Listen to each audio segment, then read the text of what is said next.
Tom, I feel like having Nolan around brings out a different side of you. You're like more excited. You're the nutty professor all over again. I miss hanging out with Nolan more than anything in baseball right now. That's great. Well, it's a big treat for us to have in the kitchen tonight, both Tom House, in my humble opinion, the greatest coach of all time, and Nolan Ryan, easily one of the greatest pitchers of all time, but honestly, one of the greatest and most special athletes of all time.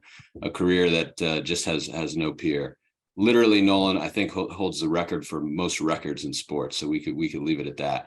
If you want to dive into his statistics, it could take the whole call. So we'll let people do it on their own. But we want to thank everybody for joining us tonight. Tonight, not only do we have an incredibly special guest in Nolan, but it's also the first night of a new structure for us in the kitchen. And so I know we've got a lot of new people joining us. For the first time tonight, we've got an $8.99 price tier that gives you live coaching, weekly coaching with Tom House, where we go over mechanics. We do live mechanical breakdowns of subscribers on that call.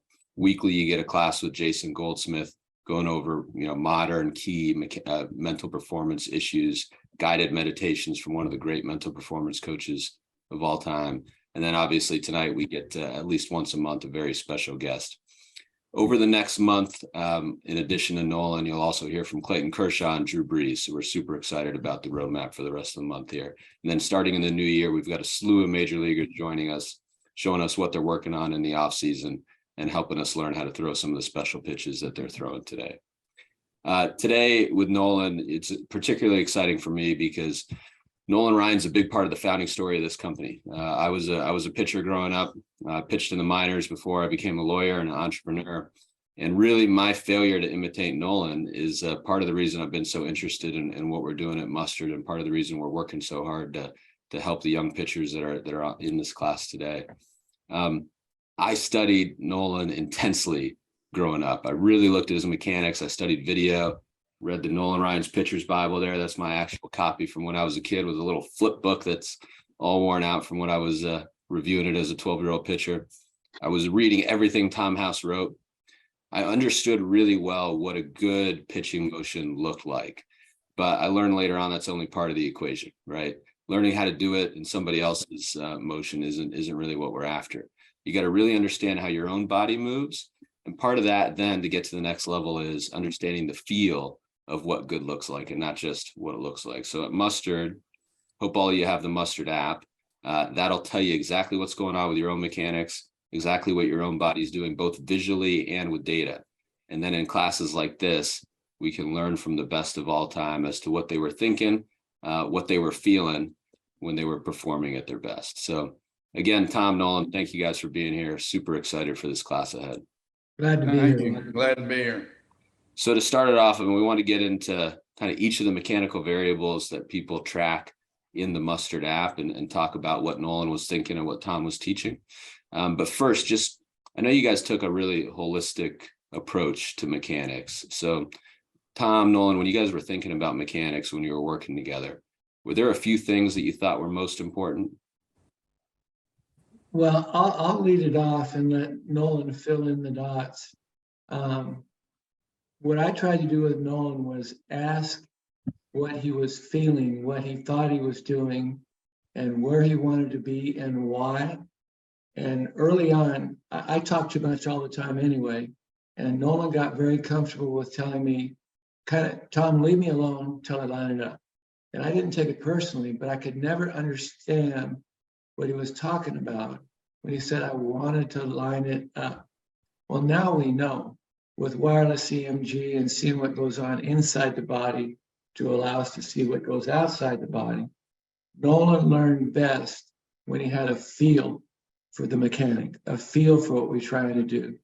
And Nolan, I'll throw out some of the words we used to use. And if you could explain what the feel was to you. We had him sandwich at the top. Nolan had one of the highest leg kicks of any pitcher in the history of the game. And what he did to keep his head from going back with a high leg kick, he kind of created a little, what we called a sandwich at the top. And that allowed his head to stay over his center of gravity in front of his body while he took his stride toward home plate. Do you remember when we used to do that, Nolan, the sandwich at the top? What were you trying to achieve with those words? What was the feel for you with that real high leg kick? Well, first of all, it was balance. Uh, I had to have balance where I was on the mound and then I lifted my leg until I got up to where I wanted my leg, which was, you're talking about the sandwich. Then I started my motion towards the plate, and it helped me stay directional. It helped me keep my head on line. And then my lead arm had to go straight towards where I'm throwing the ball. So, and you tried, I remember you saying the faster you went, the better you felt. And that if your body did it right, your body helped your arm go fast. You wanted to, and I'm going to quote, tried to throw hard to easy. Those were your words that I wrote down. Right. And could you explain what that feeling was to you? Well, you know, I grew up as a rusher and I was an overthrower. And so what I had to do was get the feel where had total body control throughout the whole delivery. And by having the balance and starting towards the plate, if those things all lined up, then I was going to be on line going to the plate. And riding the ball, I know you talked about riding the ball, not just on the mound, but when you were playing long toss, trying to hit the hat. In your words, what does riding the ball mean? Is it well, staying behind the ball, having a true rotation on the ball, not a rotation like somebody would throw a sinker, or right. If they flew open, that it would ride out. And so the ball would tell me if I did it correctly, plus the way I felt. But feel came first, and then watching the ball and how we would ride the ball. In other words, you stayed behind it, you had that good tight rotation. And what it would do is plane out. So those are Texas words for exactly what pitching coaches are trying to teach kids with spin rate now. Yep. Staying behind the ball, riding the ball, putting backspin on it. So the fastball did this, and the curveball, the yellow hammer, went the opposite direction. And Tom, if you do both, if you do what you just said, where you stay behind the ball to get spin rate, if you don't throw the ball properly, you're not going to get the spin rate that you should have, whether it's on your breaking ball or your fastball. Exactly.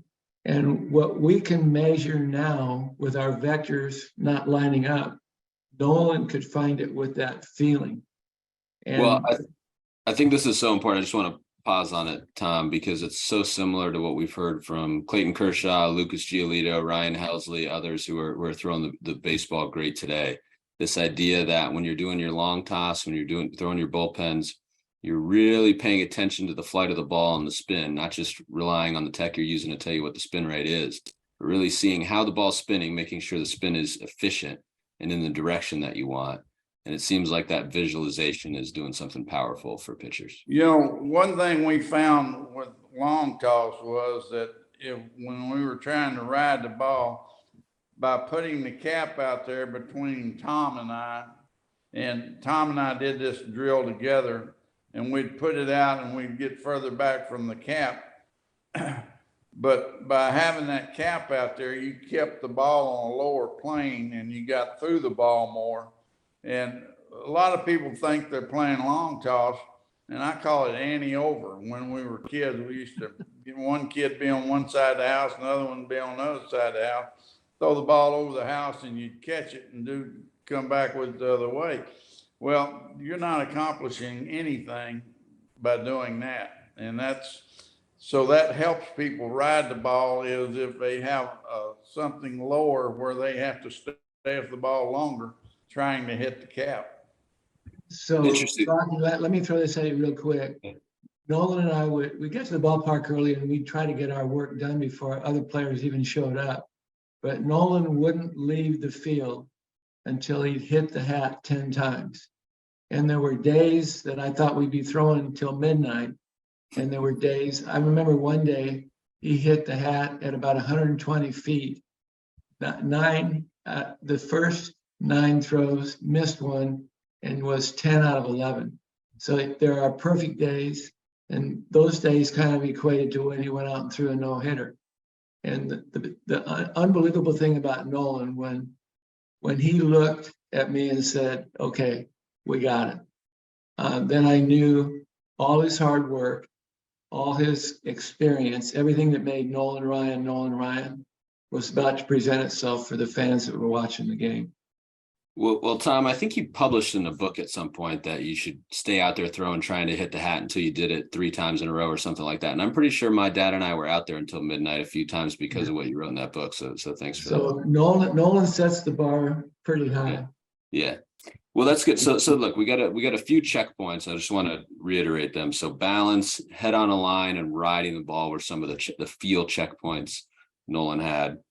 And then really seeing the rotation of the ball, which again is something we keep hearing from these elite pitchers, which is interesting. We want to show people what Nolan's mustard report card would have looked like as a result of these checkpoints. And you've got one from him. We've got Nolan's. Yeah, it's not bad. It's not bad. So we'll show the mustard report card here. And again, this is not to make anybody think this is what you've got to achieve, but just to give people a sense of kind of, what perfection in mechanics looks like in the technology, in the report card. And again, compare yourself with real data and visuals here, rather than in a way that you're just kind of guessing as to how your body's moving. So as you see, this will scroll forward here and the report card will come up. But timing, perfect, 1 second into foot strike there. Stride length, always about the same distance as his height. Posture, head declining at the same rate of the mound. Lift and thrust we want to talk about a lot. This is the fact that at max leg lift, he's already 30 degrees towards home plate. He's not hanging back the way I was when I was trying to imitate his leg kick. Balance, you see just below there. Eyes were dead level with the ground at release point. Stack and track. This is the fact that his shoulders aren't over rotating at release point. And again, he's riding the ball. The shoulders at release point are tracking towards home plate.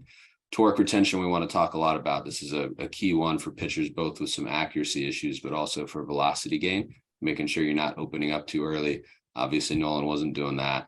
And then release point was, of course, perfect as a result of the fact that all these other variables were perfect. So Nolan, it's time for a comeback, dude. Yeah, well, when you send me a new body, I'll be ready. I know the feeling. Can I talk about torque retention real quick? Nolan's torque retention, he tried to show his number as long as he possibly could.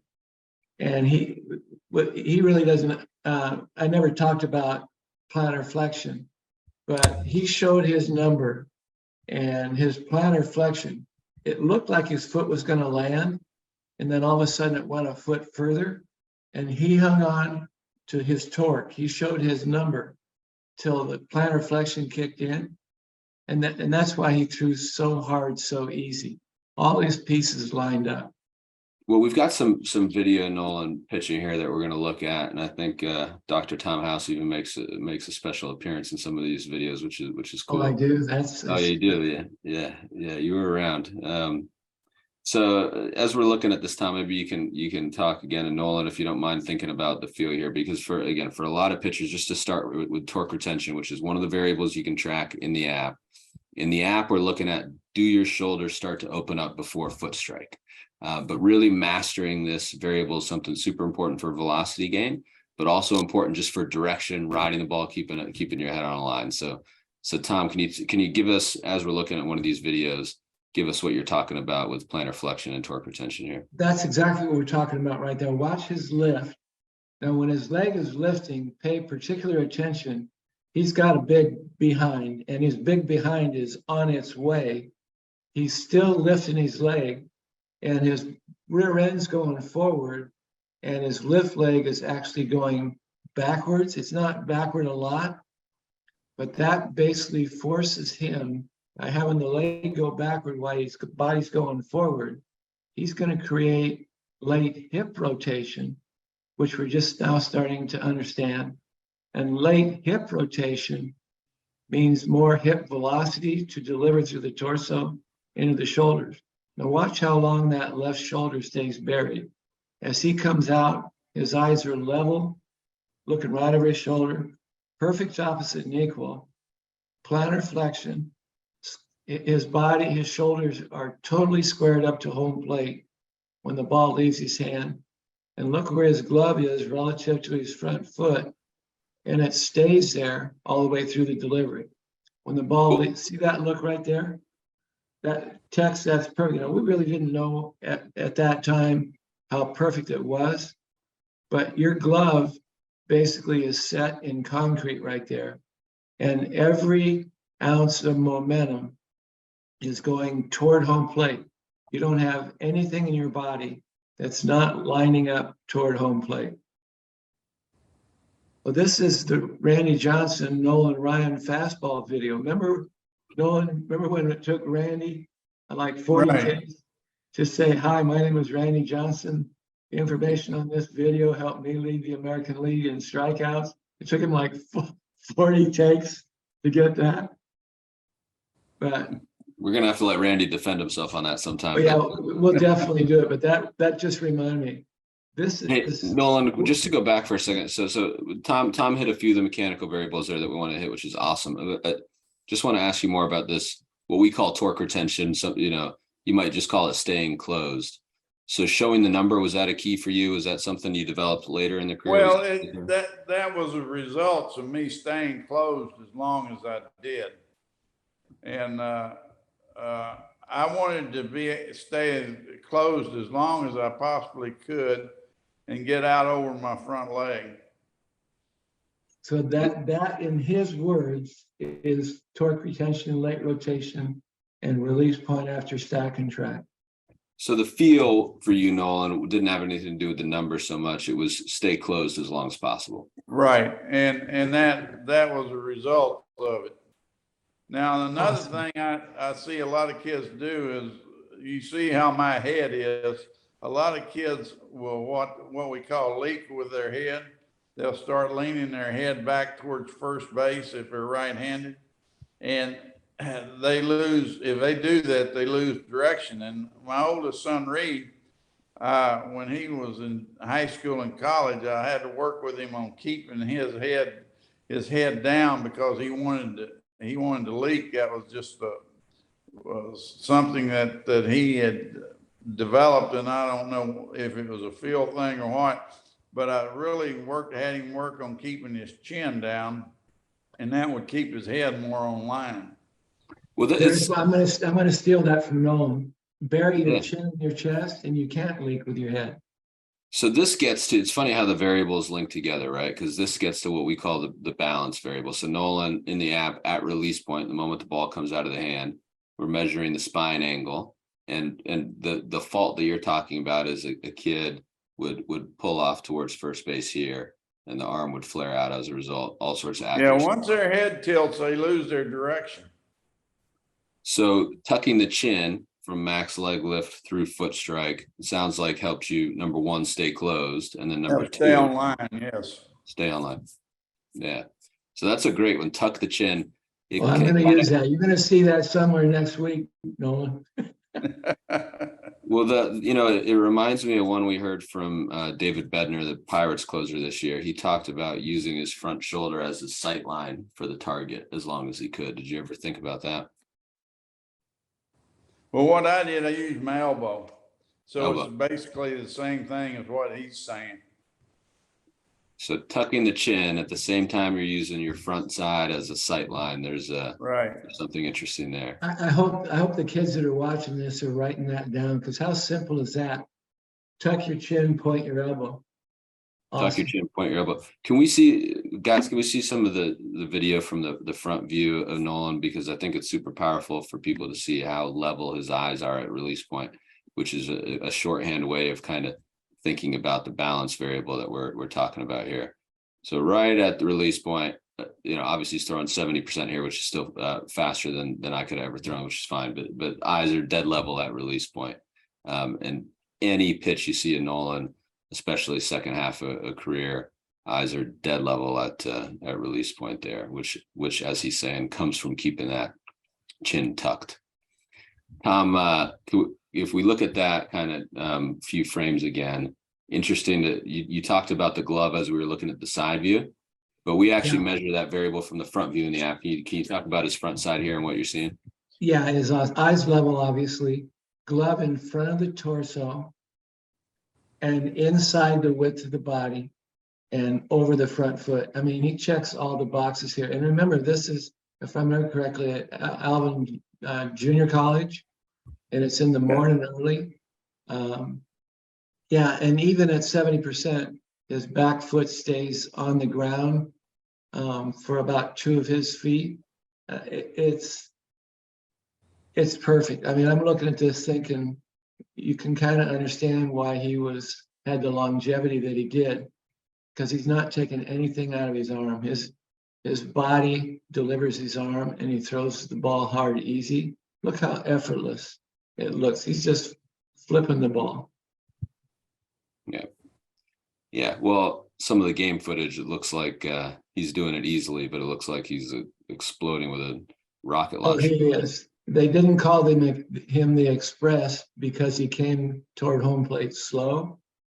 When he was coming down the hill, it looked slow at the top. By the time he got into foot strike, it was the Express. For him to have that high a leg kick and still get into foot strike in 1 second, do the math.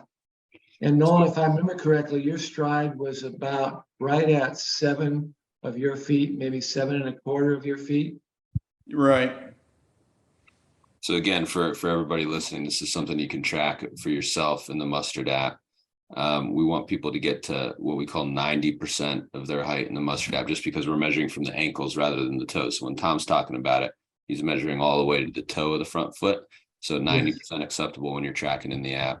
But even in the app, Nolan probably would have been about 100, 105%. So And just look at the pieces here. Front foot on the ground. Watch the glove stays in front, takes his chest to the glove. Release point 8 to 12 inches out in front of home plate. Nasty.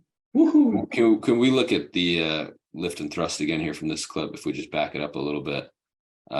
We've talked about lift and thrust a little bit, but this clip really, really shows it nicely. So here he is at max leg lift. And this is the mistake I made that I didn't know I was making at the time. So if you measured from Nolan's back ankle or from the rubber to his left hip, that line would be about 30 degrees pointed He's towards. dead on 30 degrees. That's where we came up with that measurement. It looks like he's staying back. He's staying behind his center of gravity.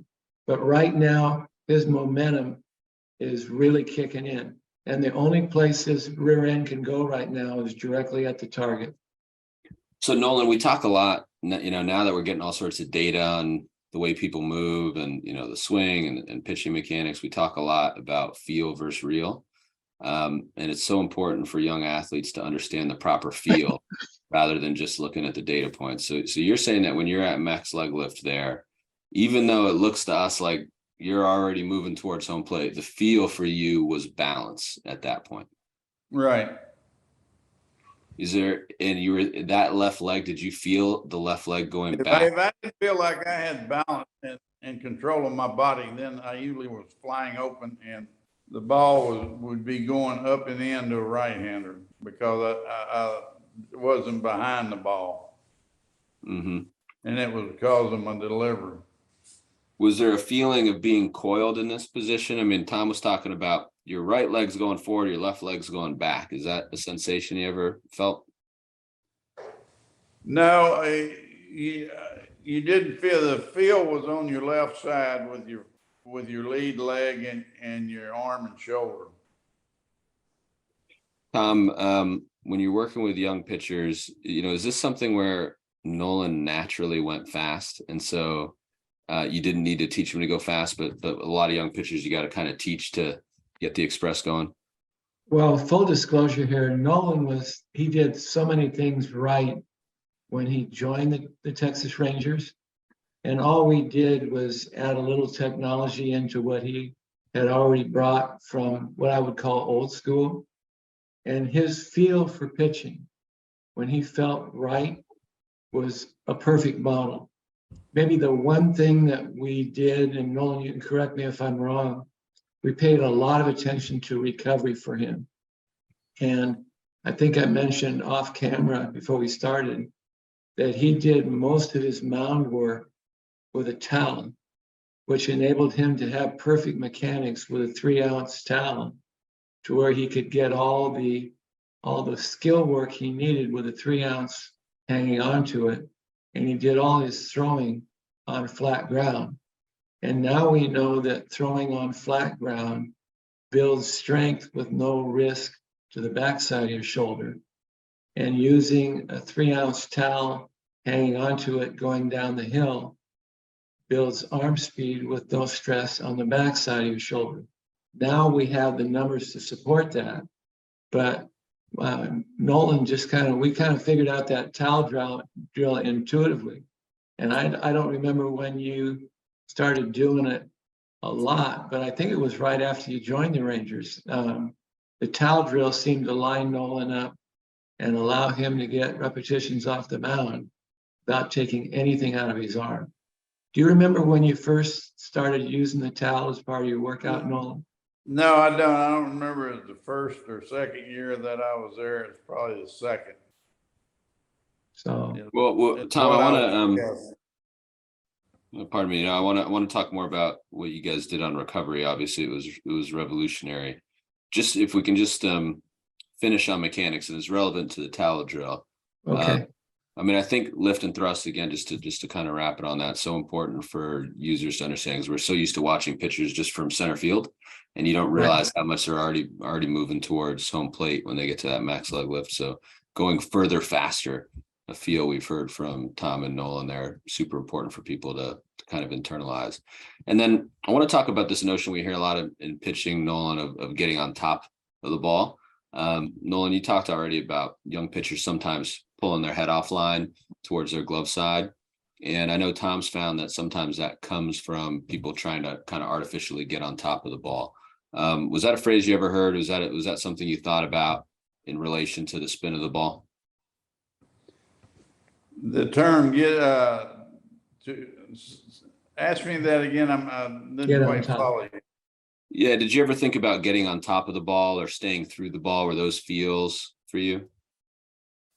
What it did is I felt it when it came out of my hand, and I would ask young pitchers, what's your go-to pitch if you had to make a pitch, one pitch, you're in a game, you had to make one pitch, what's your go-to pitch?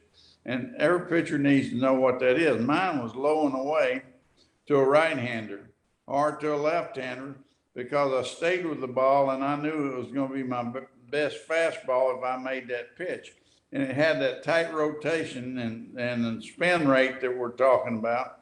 And so when we did the long toss drill, that I tried to do the same, have the same feel and do the same thing, doing flat ground work or playing long toss, to ride what I call ride the ball, make it have that spin.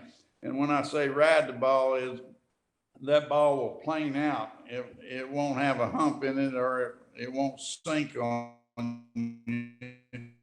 a true behind the ball rotation. So Rocky, and I stole this from Nolan, for me getting on top of the ball is the middle finger staying through the middle of the baseball all the way through release point. And again, he had already had that feel before he showed up with the Rangers. But what we did with the Rangers, we just found more drills to reinforce it and combine his feel for the game of pitching, or for the act of pitching, combined with his work ethic physically to put strength back into it, was why he pitched as long as he did. You can't do what Nolan did with his legs without being strong. And Nolan was a firm believer in the weight room.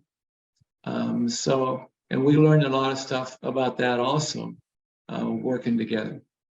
Well, Tom, I think it's interesting. We've got one of the, maybe the greatest pitcher of all time, particularly in terms of riding the ball and creating that spin where the ball's not dipping or diving. And he wasn't a straight over the top pitcher, right?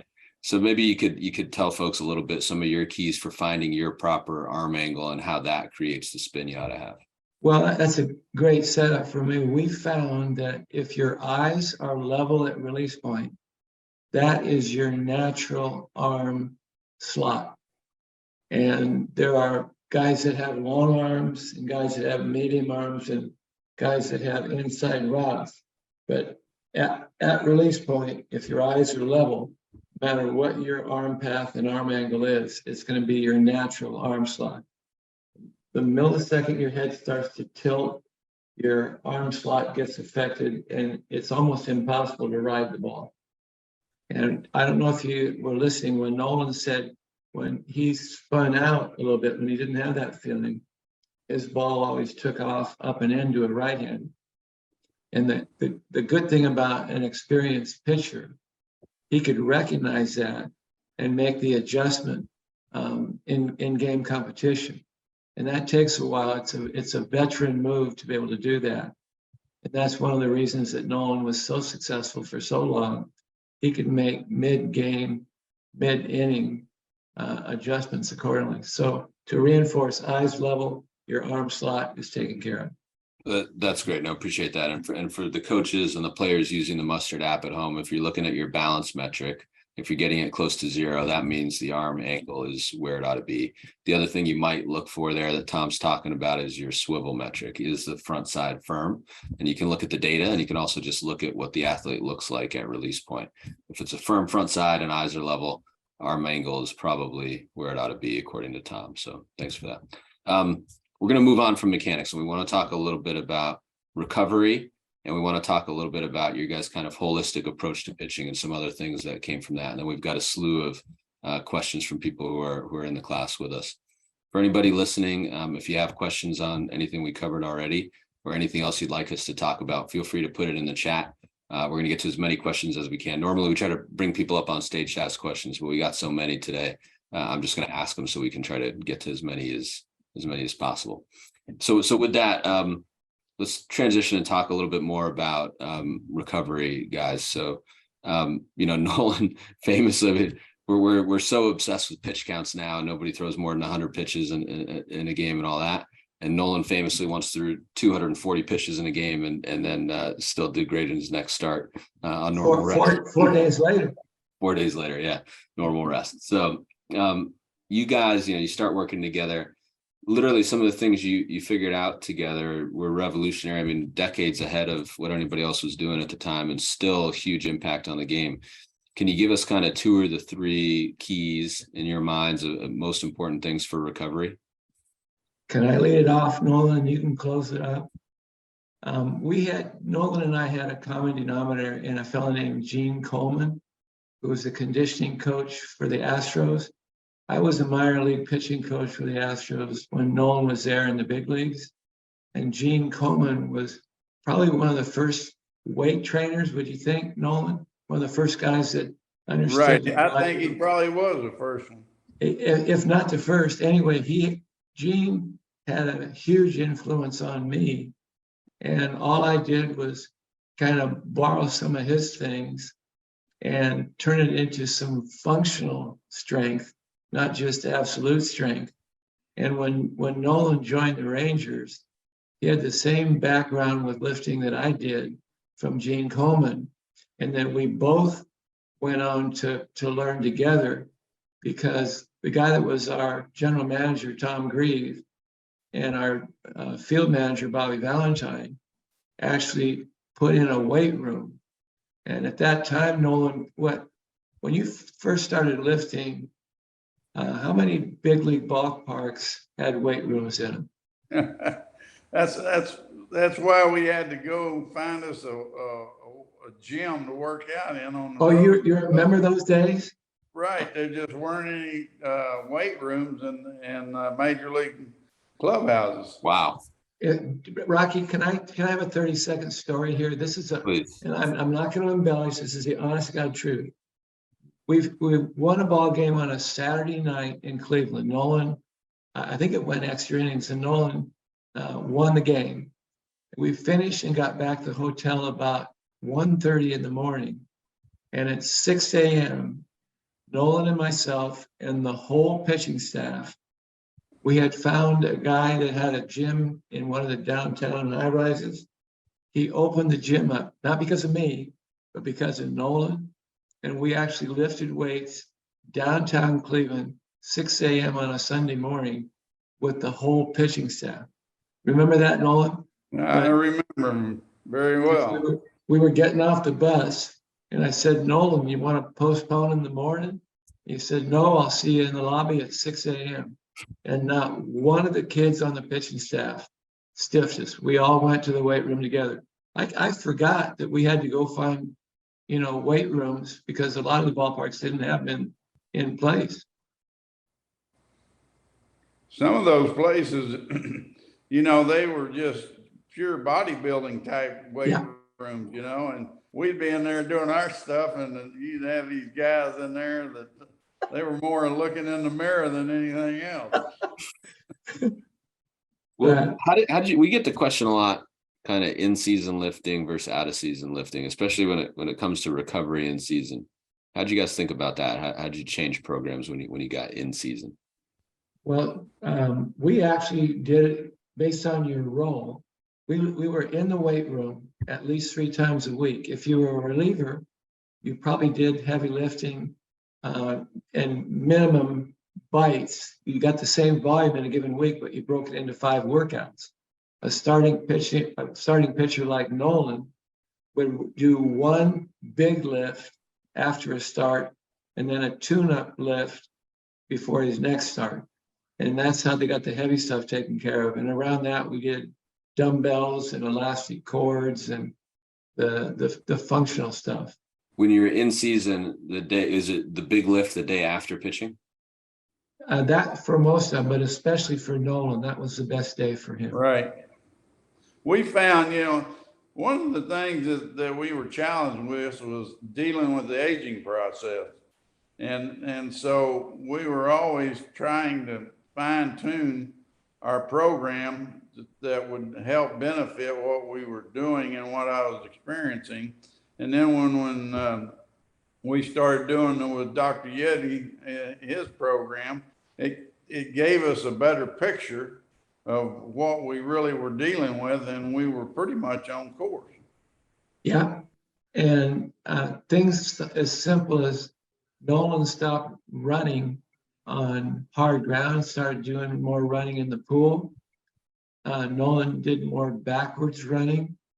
In other words, things that would give him all the benefits of sprints without the wear and tear. And what Nolan said about Dr. Gleddy, we personalized it. When we saw how the various arms were recovering, we created a weight training program to fit that recovery that was natural for them. I can remember Kevin Brown. Remember early Kevin Brown? He never got into muscle failure. His arm he could finish a 9-inning game and throw the football the next day 60 yards. Well, yeah, it's like he had 3 or 4 days off. Yeah, but again, it was personalized. And the key for me in looking back on that was the commitment that once we did the research, once we came up with the protocols, Nolan's commitment on a day-to-day basis, I see it with some of the young superstars today, the Drew Breeses and the Tom Bradys and the Kershaws. Their commitment to the whole process is off the charts. There's no substitute for hard work. Well, part of the process, this is a question from Tanner Kane. Part of the process got to be nutrition, right? And so Nolan, I know when I was reading about you growing up, nutrition was a big part of your routine and a big part of what you were super cognizant of. Was that always the case, or did you get more focused on nutrition second half of career? No, as my career developed and as I went along, I started paying more attention to what I ate and how I ate. And I think that we had a lot of discussions about that, what we felt was important and what we didn't. And so, as my career went on, I think my diet was adjusting. Rocky, so we actually, for the whole time I was with the Rangers, we would do weekly nutritional logs, and we would actually address them, compare them to the recovery, and recommend accordingly. We didn't take having a beer or 2 away, and we didn't take away having a piece of pecan pie. But what we tried to do, and Nolan, I brought that up because I know how much you like Pecan Pie. What we had to do was figure out a way where they could eat correctly and allow their bodies to recover around that particular day, whether it was game day or weight training day or anything in between. So the Rangers, again, thanks to Bobby and Tom Grieve, bought into doing nutrition logs right along with it. Some people fought it, but after a while, everybody saw the benefit of it. And Nolan, I think that's why some of those kids, the Bobby Witts and Jamie Moyers, they pitched into their 40s almost like you did. Yeah, very much so. Well, Tom, you're so into nutrition and so many elite athletes are following the nutrition programs that you're helping them with these days. I'm curious how much of nutrition recommendations changed since you and Nolan were working together? Did the stuff you discovered then does it still carry today? It does. As far as the food is concerned, now obviously today the supplements and the special needs stuff are so much more advanced than when we were together in Texas. But basically the food combined, food rotate, food enhanced still holds up. 40, 30, 30. Some of the same basic stuff we were going way back when. I found I had to go more to the wives and had them prepare the food rather than talking about to the athlete and counting on them to do it at home. On the road, we went out together as a team a lot, pitching staff included, and we kind of policed ourselves. So we weren't the nutrition police, but we were trying to pay attention to blood chemistry or nutrition for recovery. And I think the results speak for themselves. One last question on just recovery. I mean, especially in the later years of Nolan's career, how much, Nolan, were you throwing in between starts? How much were you throwing bullpens off the mound? Well, it would vary, and it varied on what I did the night before when I pitched, how humid it was, what physically was taken out of my body.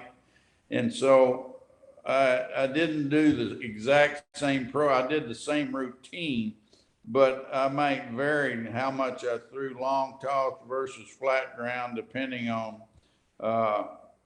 what the feel I had from the game before. Because if you were pitching in 105-degree weather in Arlington and it was humid that night, you had a lot of fluid loss. And so, it would just depend on that. So we were adjusting to what my needs were. And this was before Gatorade and all these erg drinks. We were hitting the crease of all the stuff that the kids today get. We were just starting to figure out when Nolan was with the Rangers. Nolan, when on days that you didn't want to throw as much, maybe you didn't want to throw off the mound, were there drills you could lean on to make sure you still had the feel and you were still preparing for your next start?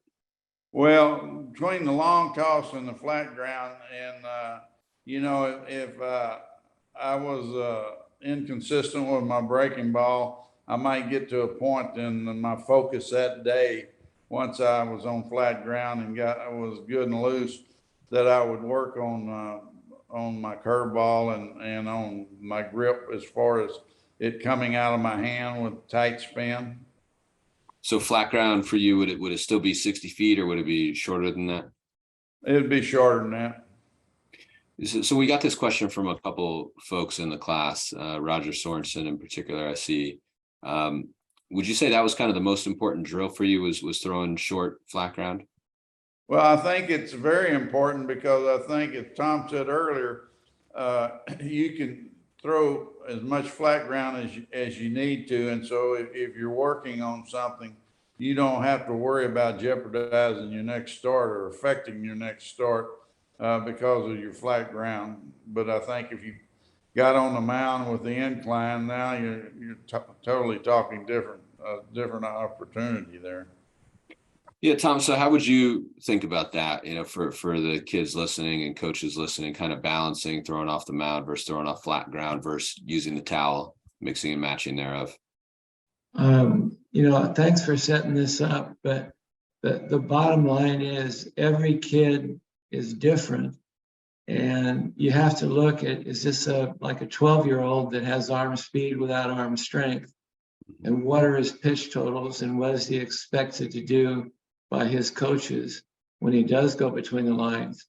But if I could wave a magic wand, I would do most of the throwing on flat ground with a 5 or a 4 ounce ball, and then most of the mechanical teaching on the mound with a towel drill. And the towel by itself teaches both arm speed.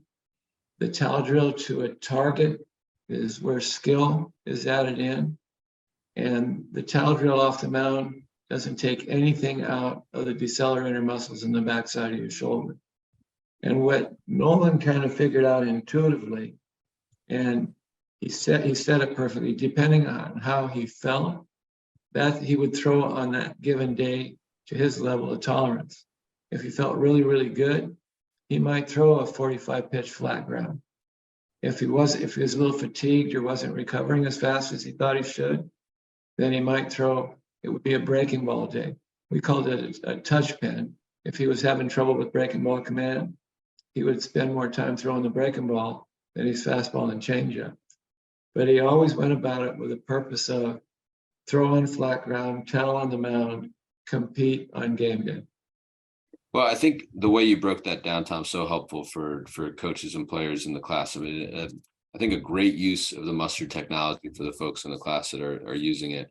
Check what your metrics are when you're throwing flat ground. Check what they are when you're doing towel drill, flat ground, and on the mound, and then compare that to what you look like in a game or when you're throwing a full-blown bullpen. I know for me, if I had the technology back then, I would have had a lot of breakdown when I was trying to throw 110%. And so really making sure that your metrics are tracking and staying consistent across those different situations that Tom's talking about can be super impactful. I want to get to user questions, and I think this is going to bring out a lot more of you guys' holistic approach and kind of the feel conversation too. So first question from Brian Pardo. Nolan, if you could go back and tell your 18-year-old self to do one thing differently, any thought on what that would be? What's interesting is that I didn't have a pitching coach until I got to the big leagues. Now that's unheard of today. And as an 18-year-old, I had no clue what I needed to do as far as my delivery, as far as trying to be consistent. All I knew was throw as hard as I could for as long as I could. And so I think as an 18-year-old, with what's available nowadays, having an understanding of what they have to do to be consistent and body control, that's the thing. If you can't control your body, you're in trouble. I think that's super valuable for folks to hear. You knocked a couple questions out with that, both talking about what you do differently and also what you suggest to kids today. So thanks for that. A question from Ryan Altman. How did you think about harnessing adrenaline? This is a pretty common question we get today from kids. A lot of pressures on them as they're playing year round and travel ball and all that kind of thing. And so there's a lot of nerves, there's a lot of adrenaline sometimes. How did you think about turning that into a positive? Well, what I did is I had to learn that when I would have a tendency to get in trouble, I would overthrow. And so it was letting not having mental control of what I was doing and getting wrapped up in the moment and reacting in the incorrect way. And so I think you have to learn is that if you don't have control of your faculties, not only your body, but mentally, you're not going to be successful. And you have to focus on what you have to do to be successful. So you cannot let your adrenaline rush take control of you in that situation. I always found that adrenaline for me was a real problem because I would get just a tiny bit tense. And for me, if there was a little bit of tension in my delivery, the ball was going to stay up, which I didn't throw hard enough for that to be a good thing. when you were going through kind of your checkpoints pre-game, was there anything about tension that you'd look out for? Well, I think what happens is if you start thinking about what you have to do to be successful in that situation, whether it's make a certain pitch or if you're having trouble with your delivery from the fact that you're overthrowing, then you have to step back and think about it. And if you think through it, you're starting to make the right adjustments to correct what you're doing and get control over yourself mentally. And let me jump in here real quick. Nolan got just as excited, had the same adrenaline rush that Mitch Williams did. Mitch Williams they call him, he has a ranch called the 3-2 ranch, because the only time the world made sense to him is when the bases were loaded with 3-2. Nolan, on that hand, might have gotten just as amped on adrenaline, but through experience, he learned how to channel it and make it work for him. There's nothing wrong with having adrenaline, but to use Nolan's words, to have adrenaline cause you to overthrow, and only experience is going to help you with that. But I'm here to tell you, even the superstars, the Hall of Famers, everybody gets nervous. Everybody has adrenaline rushes. Everybody has doubts. The good ones let their preparation and their process get them through that. They trust the process, and the adrenaline rush doesn't cause many issues. Yeah, I think from both of you guys, thank you. I think so important for a lot of the young pitchers on the call to hear. Even the greatest pitchers of all time are feeling that adrenaline rush, the nerves, the excitement, whatever you want to call it. It's something we can work on harnessing. We do that every week with Jason Goldsmith. So if you guys are curious about that, I hope you'll join us for those classes. I like this question from Micah Simpson, Nolan, especially as the game's changed today. Micah wants to know, what do you think were the benefits of pitching inside with your fastball, and how did you learn to command that part of the plate? Well, I always tell this story because one day I was talking to Tony Gwynn, and I said, Tony, who's the toughest pitcher that you ever faced? And he said it was Randy Johnson. And I said, because he had a low arms angle and he looked like he was coming from first base. And he said, no, it's because every at bat, I knew he was going to stand me up, but I didn't know when. And so that tells you the benefits of pitching in. One of the greatest hitters that played the game had that in Nolan, his mind. can you say that? He Can you say that again, with Nolan? Say that again, because it's so true.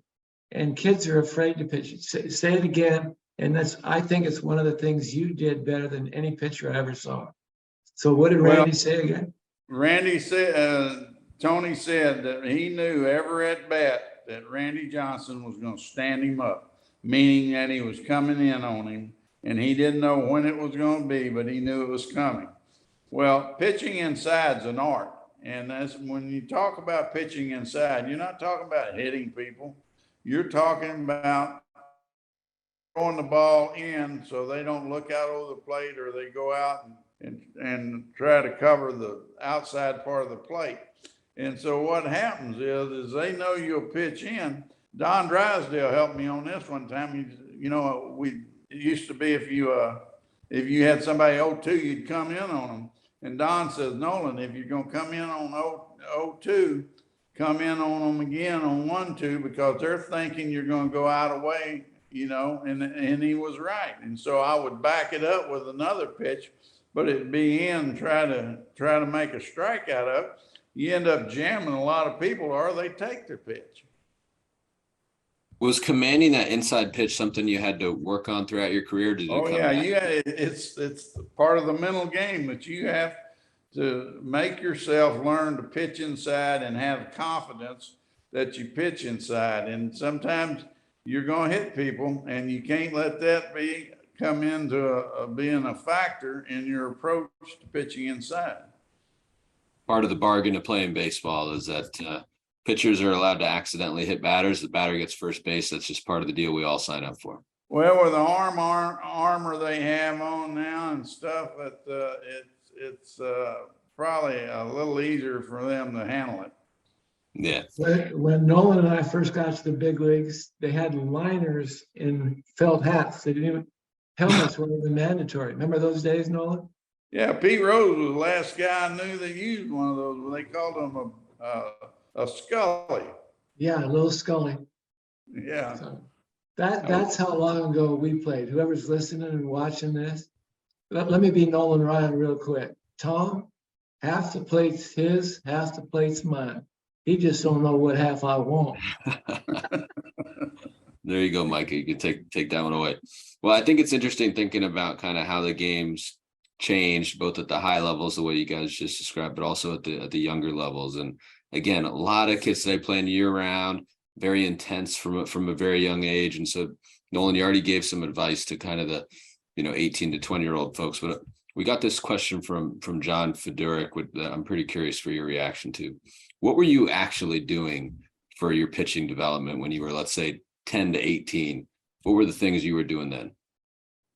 Well, obviously we didn't know anything about conditioning. We were just kids growing up playing sports. And so what I did, I played all the sports, whatever was in season, that's what I played. And so thank goodness my baseball ability overshadowed any other ability that I had. And as a kid, did I grow up wanting to pitch? Yeah, I wanted to pitch, but I also wanted to play shortstop and center field. And just getting an opportunity to play was the biggest part of it. He was a hell of a basketball player too. That's what I want to do, is go to college on basketball scholarship. And thank goodness my baseball ability overshadowed my basketball ability. Well, Tom, we keep hearing this from the elite athletes that we talk to in the kitchen, though. I mean, it's got to be 90% of folks we're talking to were playing multiple sports through high school. It's mind-boggling. And unfortunately, in today's game, year-round baseball, for me, it's a money grab. The kids should be able to play more than one sport. They should not be required to have game competition off a mound as a pitcher in the off season. But we have to deal with the situation the way it is. And it's basically counting pitches and make sure they're functionally strong and recovered. It's our only hope. We're going to have to. I wholeheartedly agree with that. And what he said is that I think it's important that they play other sports and that they're able to get away from baseball at times and focus on something else. And I think now you have to tailor things to make sure that as they grow and develop that you don't injure them. Right. Nolan, last question from our friend Sam Smith, who we call Superman. Why did you grunt when you would throw a pitch? I just wanted the hitter to know I was putting a little effort in it. I don't know. I mean, I think it's kind of like if you go to tennis matches and why some tennis players grunt on their serves. I think it's just who you are. And I'll quote Nolan again, try to grunt in front. You don't want to grunt when the ball's behind you. You want to grunt in front. And there is truth to that. And you just mentioned tennis. It actually focuses all your vectors when you grunt in front. So see how smart you were, Nolan, without even knowing what we were doing? I wish my teachers had known I was smart. Well, that's funny. You had one at least that did. For both of you guys, we're gonna have to wrap here, which is sad for me. But is there one last parting thought? One thing you would hope the kids, in particular, in this class, would take away? A lot of new stuff. Well, for me, I think it's important for them to try to develop a feel for when they throw the ball correctly and try to retain that. And, the thing about kids developing at certain ages in their development, their bodies are changing and it's going to be hard for them to be consistent. So I don't want them to get frustrated because they can't throw strikes, because if they can't control their body, they're not going to control their arm and the ball coming out of their hand. And I would say one thing, I have never been on the field with Nolan and not had a good time. Even when things were running tough, we laughed every day. So I would tell parents and athletes that are watching this, coaches and athletes that are watching this, have some fun. It's called playing baseball, not working baseball. So with everything that Nolan said, everything we talked about during this, make sure you're having some kind of fun during the course of the day. Well, I'll say this this was sure a lot of fun for me, talking to two of my heroes about a subject I'm super passionate about, which is helping pitchers get better. So thank you both very, very much. If I could give one parting suggestion to the players on the call, you heard a lot of feels tonight that might make a really big impact on the way you throw. Write them down right now, the ones that resonated with you, write them down somewhere, and then try them right now. You grab a towel in your living room and just try out some of the feels that Nolan was talking about. See what it does for your delivery. Pull out the Mustard app if it's convenient for you and track what it does to your metrics. Let us know how it goes. Okay. We really appreciate all of you being with us. Join us hopefully next week for continued mechanics classes with Tom House. Love to see some of you on the mental performance classes with Jason Goldsmith. And most importantly, if there's anything we can do to help you in your journey and your development here, please email us, info@teammustard.com. One of us will help you same day. We promise that. Nolan, thank you so much. Honor to be with you. I enjoyed it. Good seeing you, Tom. Thanks, Nolan. Say hi to everybody for me. All right. Talk to you guys later. See you, Rocky.